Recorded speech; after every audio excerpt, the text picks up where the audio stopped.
Hi, I'm Gene Cornacchia. At St. Peter's College, we believe all citizens need to be informed about the important issues that affect their daily lives. That's why we're proud to support programming produced by the Caucus Educational Corporation and their partners in public television. A candid conversation with New Jersey's religious leaders. Next on Caucus, New Jersey. Funding for this edition of Caucus, New Jersey has been provided by St. Peter's College, education one student at a time, Barnabas Health, and by New Jersey Manufacturers Insurance Group, auto insurance, homeowners insurance, and banking under the principle of stewardship.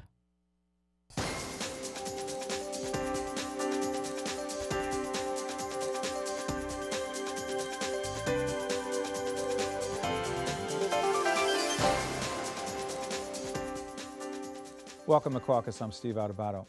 Is religion still relevant today?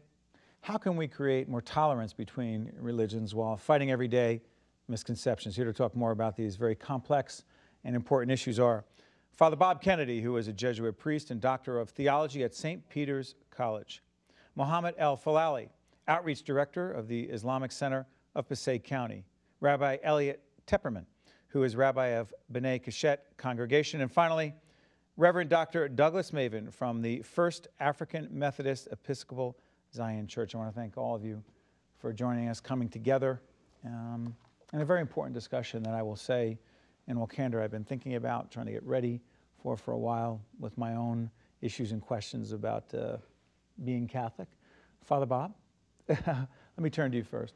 The place for religion for most New Jerseyans, most Americans, is it what it used to be? Are we, most of us, still looking, searching to be connected in some way to organized religion? Well, it's human to want to be connected. You know, communication is a very part of our nature, and I think we'll always want that. The question is how to find the words for it and the issues that we can all agree on. I think it's good to remember that all of us here are spiritual Semites. We all reverence Abraham as our father in faith, and that we have tremendous resonance between us.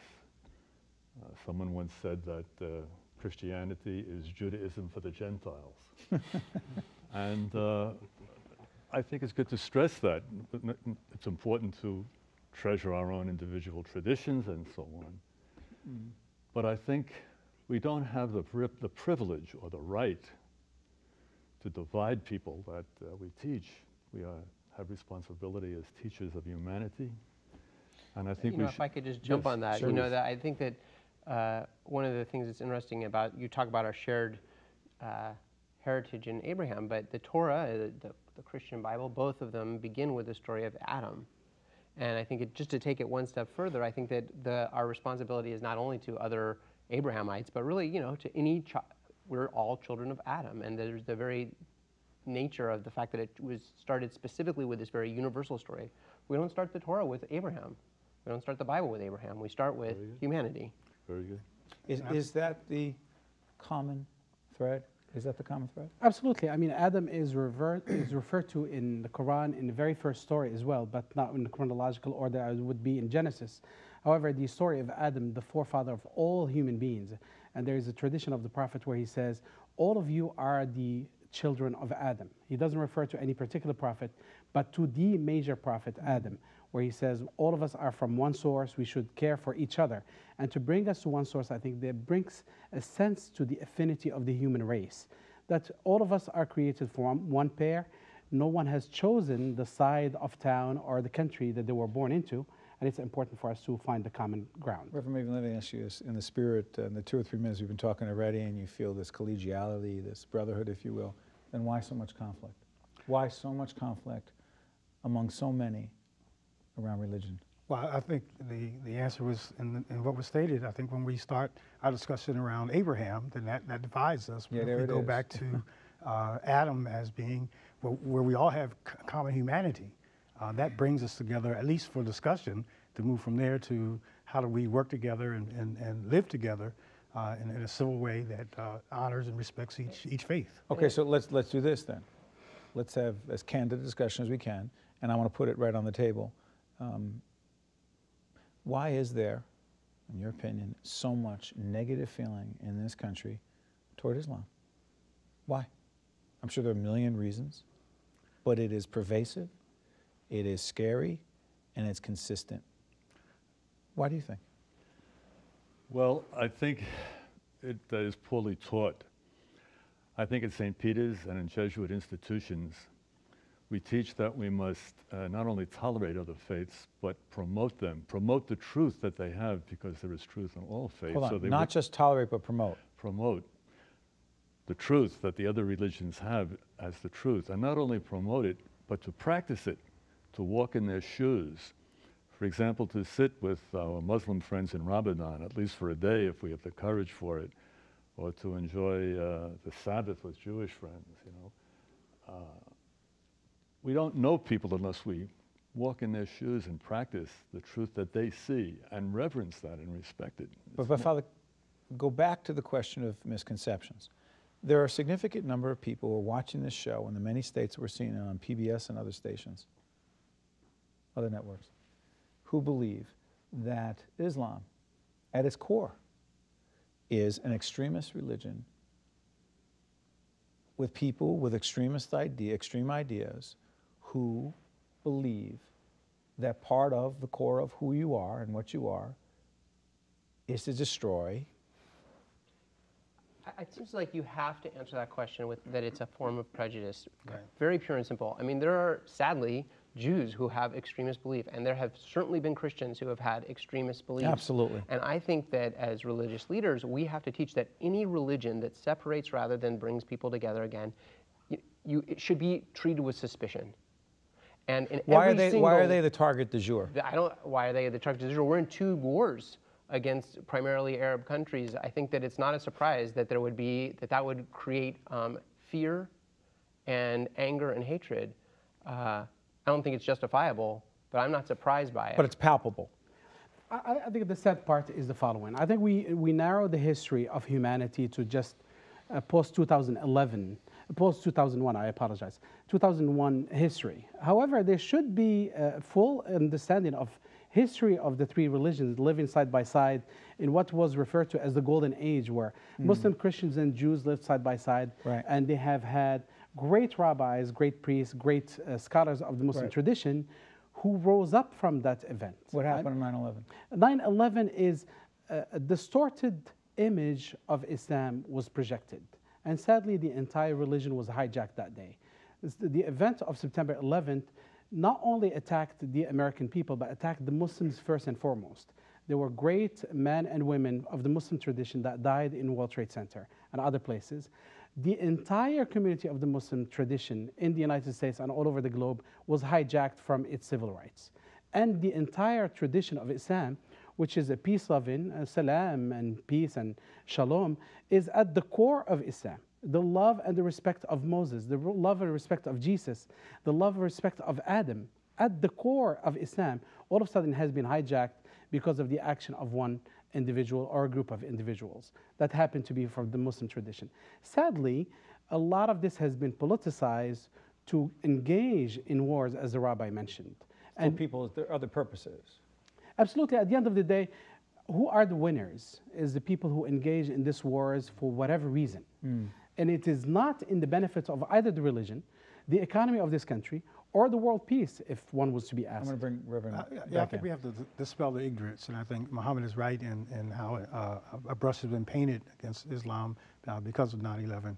And I think it becomes our responsibility as religious leaders of other faiths, because it's not only a mark against Islam, it's a mark against all religions. How so?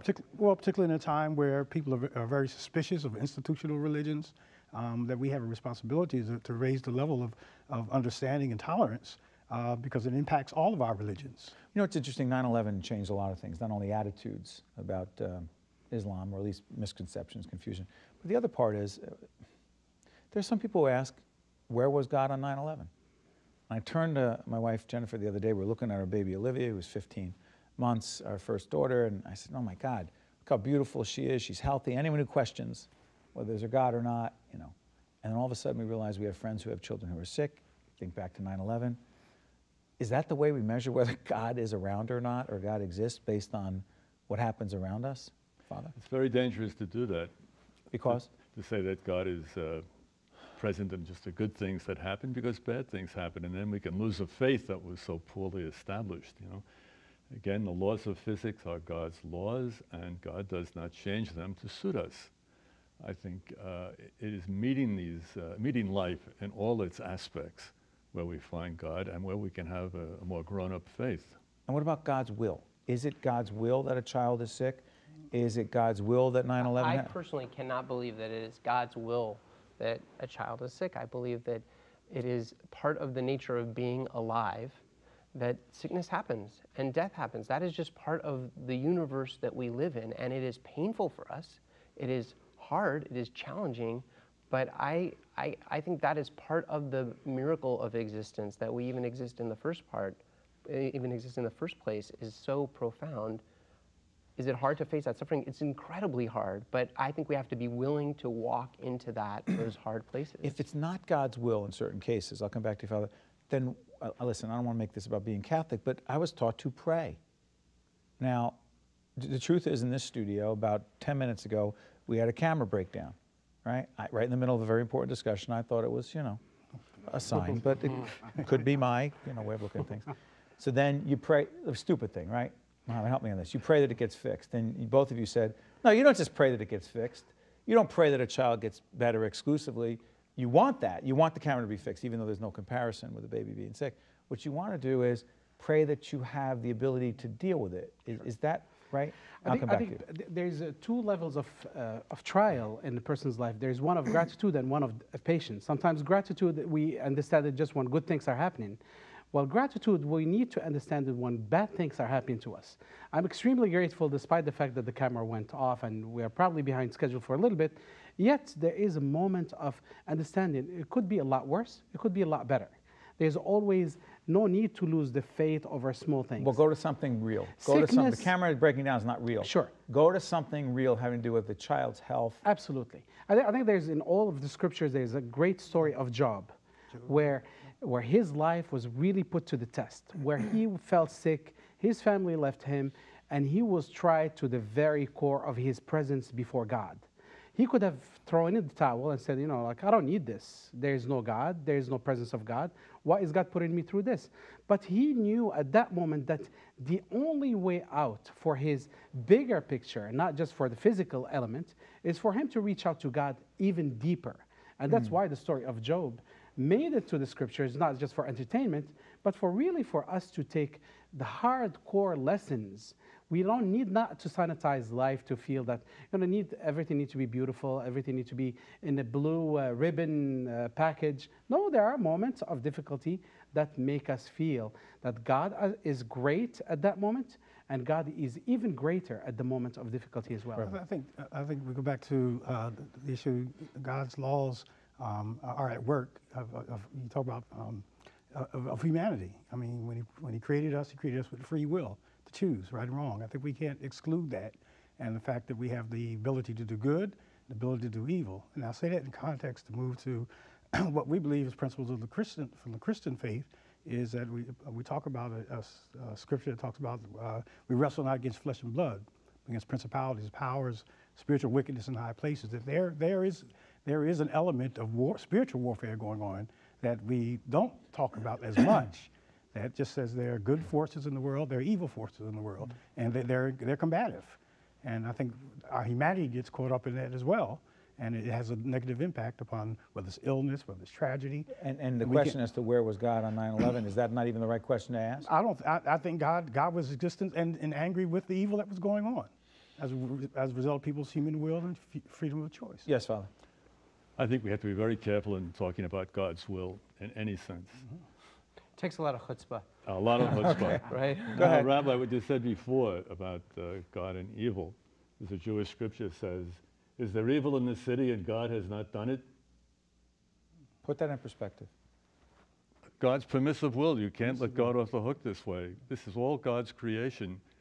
And as the Jews say too, if you think today is bad, wait till you see tomorrow. If you can't run with the men, how will you run with the horses?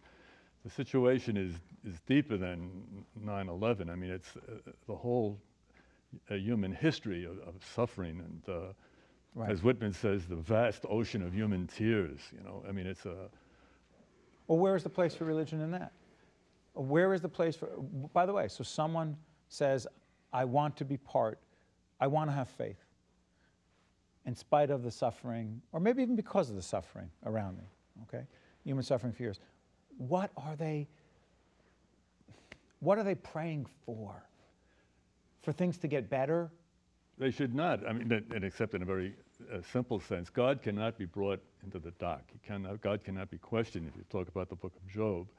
The question is to live the moment, this moment that is given to us, to live it as fully humanly as we possibly can. But what are we doing? No disrespect, Father, but what are we doing? Why am I lighting a candle on Sunday? Why do I, after a Mass, go and light a candle and pray for the health of our children? Why am I doing that then? Well, you don't have to. I mean, you don't. I mean, you can follow, and I mean, I want to say that really clearly. I mean, you don't have to follow any of these religions present here. No, but if you choose to, I'm not making it about me, because everyone has their own ceremonial things that they do. What you seem to be saying is, for those of us who want to be connected to some organized religion, whatever that may be, let's be clear on what we should be doing this for, or why we should be doing it, and why we shouldn't be.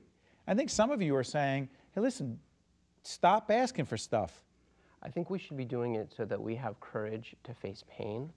I think we should be doing it so that we are awake to, you were talking before we started shooting about the moment of sitting with your daughter. And I'm quite sure that in that moment, you were not thinking about whether or not you needed to buy a few new iPads, how nice a car you needed to buy. You were clear in that moment about what really matters. And if you had to give away 50% more of all you had just to be able to be in that moment, you would do it. And I think there are moments in our life when we are crystal clear about what matters. And I know for me that those are moments that actually help me to focus and realize I should be spending as much of my time helping people who are in need, being present, even just sitting quietly and reveling in the simplest breath. Is that about religion? I think it's the very core of religion. I think that almost all of our liturgies are our efforts to try and give us a moment that will land there. What about if someone watching this says, someone in New York or Philadelphia or Jersey, wherever, they say, that's great, but I can do that without religion and without God? Do you say? I would say there is a simple answer to that one. You cannot do it without God. Cannot. Cannot. Because? Simple as that. Because God is the eternal force that conducts the business of the entire universe. And God, and I will talk about something that's more important here, about poverty and the poverty level that a lot of people are going through. More now than ever before. More than well, ever before. And in some great and very rich nations, which is the sad part, because we are not upholding God's laws and commandments. If we were, I think there will be less poverty. And specifically in Islam, there's a specific equation of what people need to give to uphold the value and to leave away the love of what is material for the sake of loving God the eternal. So what is God punishing us now? No, I mean, he's telling us, you have the game is known. This is the rule of the games. You play as you see fit, but if you lose at the end of the day, don't blame anyone, but we should put the blame square where it belongs. You think God's punishing us? No, I don't. I think God is calling us to accountability. Define that. Well, I'll go back to the earlier discussion in terms of, what should we be praying for the good? And I think one's religion is defined by their experience, and their practice is defined by their experience. I look at us as African Americans and our history here in America, being oppressed. Yeah. By the way, stay on so that. our prayer is stay on that, Reverend. Okay.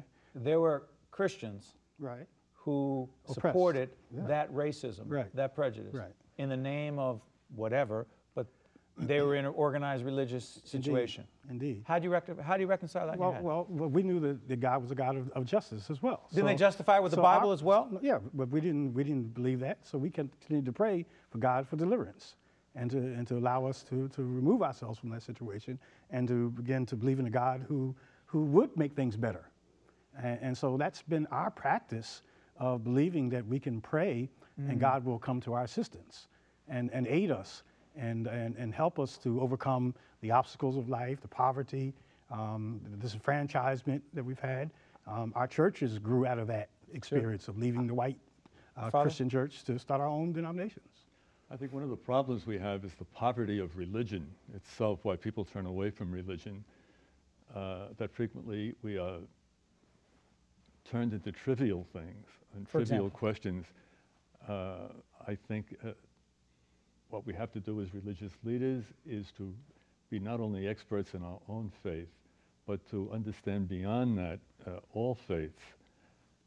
Someone's missing at this table now, the Buddhists, who have a lot to say about this, that you can never say anything about absolute truth. We don't know it. It's just this moment that has to be grasped right now, you know. Therefore, to say I'm a member of this faith but not a member of that faith is right away to push into duality. It separates us. Respectfully, Father Kennedy, I would argue that what you are saying right now, and I know that Zen is a part of your being, Right. I would argue that what I hear you saying right now in this program is not particularly consistent with the dozens and dozens and dozens of Catholic priests that I've come across in my lifetime after many, many years of Catholic school and catechism and everything else. And the reason I say that is I did not hear a whole lot of, and let's make sure we are not just tolerant, but understand and become experts in others' religions. Yes. Do you realize how, here's the question, where is the place for challenging and questioning our own, not just religious beliefs, but decisions made in the name of by the leaders of our faith? We sure better. Yeah. He does. I can tell he does. I know, and I think that's a good thing. And I think we should argue with God if that helps us get through it. And I think, by the way, that you asked before about whether or not we have to have God. Well, no, I don't think we have to have God. I don't mean just you. Anyone. I mean anyone. I think that Judaism actually Muhammad teaches says that we even need to. Jews should, Sure. that behavior comes before believing. That the first thing you got to do is do what's right. And we trust that if you do what's right, that you'll come to a faith. Okay. But if it doesn't, Listen, it doesn't. Listen, I know this is Pandora's box. There are people at Penn State. There are people at Penn State who believe. I was sitting there going, they didn't do the right thing. But I am telling you, there are many who believe based on their religion, based on being Catholic, that there was some sort of thing that they were, no, we're protecting. I don't know what they thought they were protecting. But there are people who there, and I'm not going to make this about Joe Paterno, but they go to church every day and didn't protect those kids. Isn't the idea of doing the right thing, doesn't it supersede any sense of organized religion? Help me on this, and I'll come back. So I think, again, in our tradition, your faith is personal. I mean, it's a personal faith that you inherit, and whether the institution does right or wrong, that you have a moral obligation, personal obligation. The universal laws are you protect innocent children. You protect people who have the least ability to protect themselves. And as an individual, you have to be responsible for that. If you go to church or you go wherever, you go to synagogue, go wherever, and do all the right things by the book that way, it's much more important to do the right thing. It's very important to do the right thing, but it's also important to go to the leaders that will make the right thing. I mean, Jesus went to the people at the temple and he was arguing against them because he knew that there was some issues at the top that need to be addressed. Bigger. Absolutely. Those are the decision makers. Those are the people who call the shots. Those are the people who people listen to. So if we don't reach out to those people, if we don't challenge those minds, if we just take it as status quo, of course things will just happen the way they happen, and we'll argue against each other. Oh, it's your faith, it's my faith, it's the other one. But we really need to put the people's, and there's a level of accountability that Reverend Maven is referring to. That's what God wants us to have. The free will comes with the challenge of, okay, there's accountability at the end of the day. How much are we going to put ourselves? Let's agree to this. We have a few seconds left. Would you promise to come back and do? I don't know if we scratched the surface or caused more problems with this discussion, but we keep talking, and then we're just going to keep talking off the air. I cannot thank all of you enough. Promise you will not be the last time we do this. Yes, Rabbi, and then I'll come back to you, Father. I just very much agree with the idea of accountability. I was teaching our 6th grade class yesterday, and we were looking at this text that said, if you are able to stop your family member from doing wrong and you do not, you are held accountable. The preceding program has been a production of the Caucus Educational Corporation, celebrating over 20 years of broadcast excellence. And 13 for WNET, NJTV, and WHYY. Funding for this edition of Caucus, New Jersey has been provided by St. Peter's College, education one student at a time, Barnabas Health, and by New Jersey Manufacturers Insurance Group, auto insurance, homeowners insurance, and banking under the principle of stewardship. Promotional support provided by NJ Biz, all business, all New Jersey, and the Star Ledger and NJ.com, everything Jersey. Transportation provided by Airbrook Limousine, serving the metropolitan New York, New Jersey area. Caucus, New Jersey has been produced in partnership with TriStar Studios. College isn't something to do just because you think you should. It's a journey of discovery. A balance of learning, doing, and practicing, inspired by strong values. College is your chance to translate ambition into opportunity. Begin your journey of discovery. St. Peter's College, spc.edu. Come to campus or visit us online. Don't miss Steve Audubato and co-host Raphael P. Rahman each week on New Jersey Capitol Report, airing on NJTV, 13, and WHYY. Check your local listings.